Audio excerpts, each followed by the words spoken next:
Stroke শুধু আমার ফ্যামিলিতে হয়েছে তা না, হুম। কিন্তু হাজার হাজার লক্ষ হাজার লক্ষ মানুষ। মানুষ। হুম।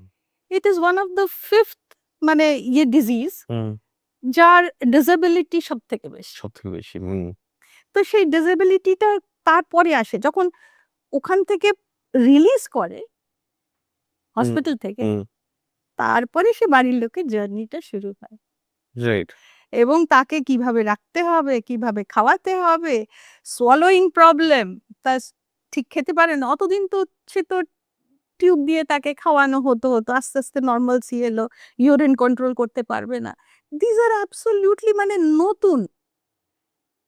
হুম। কি করব, বাড়িতে নিয়ে যাব কি করে, কি করব, সোজা হয়ে বসে খাওয়াবেন তাকে, অ্যাটেন্ডেন্ট তখনকার মতন সেই ওই অবস্থায় নিয়ে যাওয়া, বাথরুমে নিয়ে যাওয়া, তাকে নিয়ে আসা, ইট ইজ মানে নাইটমেয়ার, হুম।